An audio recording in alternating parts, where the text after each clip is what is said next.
దేవుని నామానికి స్తోత్రం. మీ అందరికి నా హృదయపూర్వక వందనాలు. దేవుడు మన ప్రార్థనలో సమాధానం రావాలంటే ఏం చేయాలని, ఏం చేస్తే మనకు సమాధానం వస్తుందని దేవుడు తెలియపరుస్తున్నాడు. కొన్ని మాటలు మీతో పంచుకుంటాను. దేవుని నామానికి స్తోత్రం. మనం ప్రార్థన చేసేటప్పుడు మొట్టమొదటిగా మన హృదయమే ఒక బలిపీఠంగా మార్చుకోవాలి. దేవుని నామానికి స్తోత్రం. ప్రతి నిత్యము కూడా ఎడతెగక ప్రార్థన చేస్తున్నటువంటి మనకు సమాధానం రావాలి అంటే ప్రతిరోజు అడుగుతూనే ఉండాలి. ఒక బలిపీఠం ఎలా అయితే మండబడుతుందో మన ఆత్మ కూడా ప్రార్థనలో అట్టి రీతిగా మండుతూ మనం ఉజ్జీవముతో దేవుని సన్నిధిలో ప్రార్థన చేస్తూ ఉండాలి.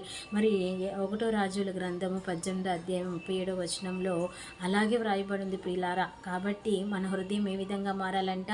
బలిపీఠముగా మారాలంట. దేవుని నామానికి స్తోత్రం. రెండవదిగా దేవుని అనుగ్రహం మీద ఆధారపడేటువంటి హృదయంగా మారాలి. దేవుని నామానికి స్తోత్రం. మనము ఆయన అనుగ్రహం పొందే వరకు కూడా ఆయన అనుమతించి మనకి కార్యాలు జరిగే వరకు కూడా మనకి ఆ కార్యరూపంలో సమాధానం వచ్చే వరకు కూడా మనము ప్రార్థన చేయాలి ప్రియులారా. కాబట్టి దేవుడు చెప్పినటువంటి ఆ యొక్క మాట ఏదైతే ఉందో అబ్రహాం గారు ఆ విధంగానే ప్రార్థన జవాబులు పొందుకున్నారు ప్రియులారా. కాబట్టి ఏమని పొందుకున్నారు? ఎంతగానో ఆయన విశ్వాసముతో ఎన్ని సంవత్సరాలు ఎదురు చూశాడంటే ఒక కుమారుని కొరకు 40 సంవత్సరాలు పైగానే ఎదురు చూసినట్లుగా చూస్తాం. సాస్యమైనటువంటి కానాను దేశాన్ని పొందుకోవటానికి కూడా కొన్ని సంవత్సరాలు ఆయన విశ్వాసానికి పరీక్ష. దేవుని నామానికి స్తోత్రం. దేవుడు మన పట్ల అంతగా దేవుడు కృప చూపుచున్నందుకు ఆయన వందనాలు చెల్లించాలి ప్రియులారా.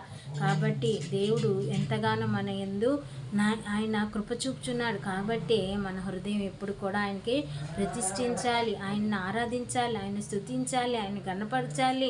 ఆయనను అనుగ్రహం పొందే విషయంగా మనము ఆయన మీద ఆధారపడాలి ప్రియులారా. కాబట్టి దేవుని సన్నిధిలో ఎప్పుడు కూడా ఎడతెగక ప్రార్థన చేయాలి.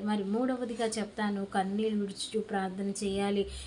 దేవుని సన్నిధిలో నువ్వు ఏమాత్రం కన్నీళ్ళు విడుస్తావు?